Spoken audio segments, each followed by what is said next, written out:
દૂધ લઈ ઘીની તપેલી લઈને આવ્યા છે. માણેક મહેતીની તપેલી આપી કે લો આ ઘી, કે બોલો હવે એટલે કે આપણા પિતાનું શ્રાદ્ધ છે, પહેલા વહેલું આપણા ઘેર થાય છે, એટલે એક કામ કરો, આપણા ગોર દાદાને બોલાવી આવો, એટલે વિધિ કરી અને વિધિવ્રત શ્રાદ્ધ કરે. એટલે ભગવાન સ્વયં નરસિંહના રૂપમાં ગોરના ઘેર જાય છે. પેલો ગોર મોથાનો ફરેલો, આલીશ કે કોઈ દાડ દક્ષિણા, જા તું મારો જજમાન નહીં, હું તારો ગોર નહીં. ભગવાન કે એવું ચાલે નહીં, બોલવાથી નહીં ચાલે, લેખિત આલો. ભગવાનને ખબર હતી કે આ સાચા નરસિંહને હેરાન કરશે, એટલે ભગવાન કે એ નહીં ચાલે, લેખિત આપો. છોકરાને કે હિન્દી પેન ને કાગળ લાય, લખી આપ્યું, જા તું આજથી મારો યજમાન નહીં, હું તારો ગોર નહીં. ભગવાન બહાર નીકળ્યા, છોકરાને કે દરવાજો બંધ કર. ભગવાન કે આજથી તારા ભાગ્યના દરવાજા બંધ થાય છે. ભગવાન જેના ઘેરથી પાછા જાય એના ભાગ્યનો દરવાજો કાયમ માટે બંધ થઈ જાય છે. ભાગ્યનો દરવાજો બંધ થયો, ભગવાન ત્યાંથી નીકળ્યા છે. રસ્તામાં એક હળખેડું બ્રાહ્મણ જાય છે અને ભગવાને આ બ્રાહ્મણને પકડ્યો છે કે હે ભૂદેવ, ચાલો મારા પિતાનું શ્રાદ્ધ છે, વિધિ કરવી છે. પેલો કે હું તો હળખેડું બ્રાહ્મણ, ખેતરના શેઢા ઉપર બેસવા વાળો, મારું કામ નહીં. અરે કે પકડીને લાયા ભગવાન પરાણે. માણેક મહેતી અંદરથી કે સોનાનો પાટલો લાવો. માણેક મહેતી વિચાર કરે કે એક વાડી હતી એ વેચી મારી, અને હોનાના પાટલાની વાત કરે છે. શરમની મારી ભગવાનના મંદિરમાં જાય છે તો હોનાના પાટલાનો થપ્પો પડ્યો છે. માણેક મહેતી કે આ પતિ જવા દો, પછી તમારી વાત. ભગવાન કે પછી ઊભો રહે બીજો.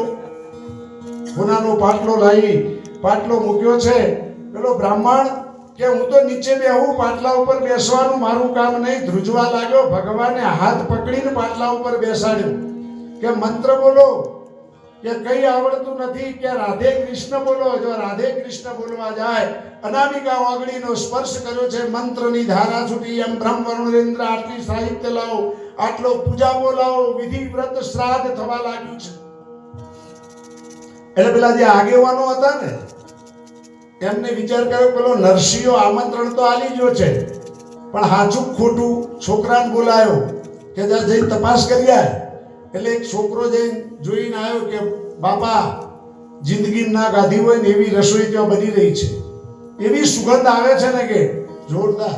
તો કે આપણે રિવાજ છે આપણા ગામમાં, જેના ઘરનું હાકટમ આમંત્રણ આવ્યું હોય ને એના ઘેર કામ કરવા માટે જવું પડે, મદદ કરવા જવું પડે. એટલે કે જા તારી માની મોકલ. એટલે જ્યાં નાગરની પત્ની કામ કરવાના બાને નરસિંહ મહેતાના ઘેર આવી છે.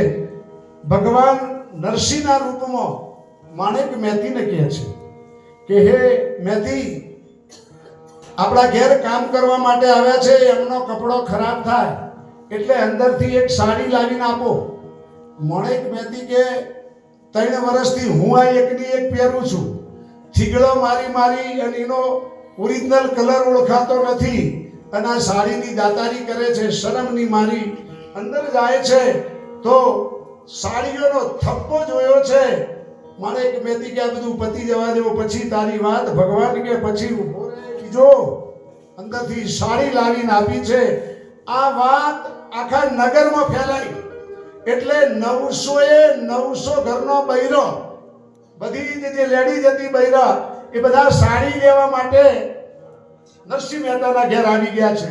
કામનું તો બાનું, પણ સાડી મળે છે ને એટલે હાલો લેવા માટે બધા જ લેડીઝ વર્ગ નરસિંહ મહેતાના ઘેર આવ્યો છે. 900 ઘર નાગર પત્નીઓને એક સાડી આપી છે. બરાબર બપોરના 12 વાગ્યા પંગત પીરસાઈ છે. સોનાના થાળી વાટકા મુકાયા છે, સોનાના થાળી વાટકા મુકાયા છે.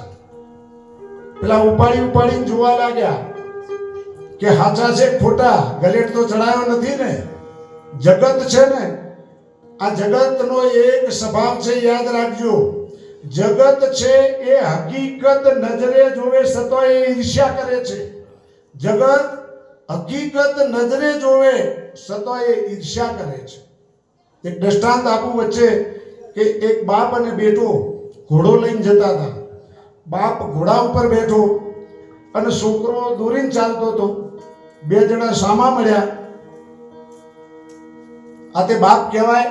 દીકરાની દયા આવતી નથી, ગરમીમાં દીકરાને ચલાવે છે, પોતે ઘોડા ઉપર બેઠો. કાનો કાન સાંભળ્યું, બાપ ઉતરી ગયો, છોકરાને બેસાડ્યો.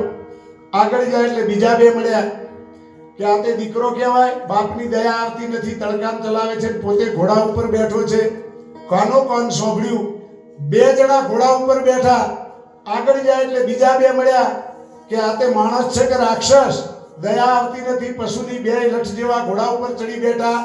કાનો કાન સાંભળ્યું, બંને જણા ઉતરી ગયા, ઘોડાને દોરીને ચાલ્યા એટલે બીજા બે મળ્યા કે જગતમાં આના જેવા કોઈ મૂર્ખા ખરા, સતા ઘોડે ચાલે છે. એક બેઠો તોય નિંદ્યા, બે બેઠા તોય નિંદ્યા, અને બે ચાલ્યા તોય નિંદ્યા. આ જગતનો સ્વભાવ છે.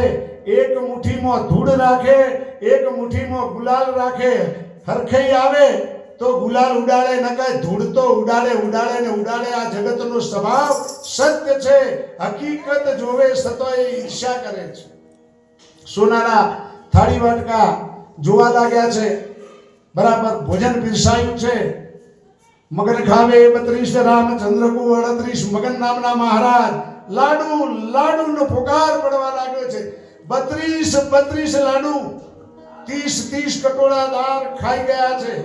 દરેક અને નાગર બ્રાહ્મણોએ ભોજન કર્યું છે. બધા જ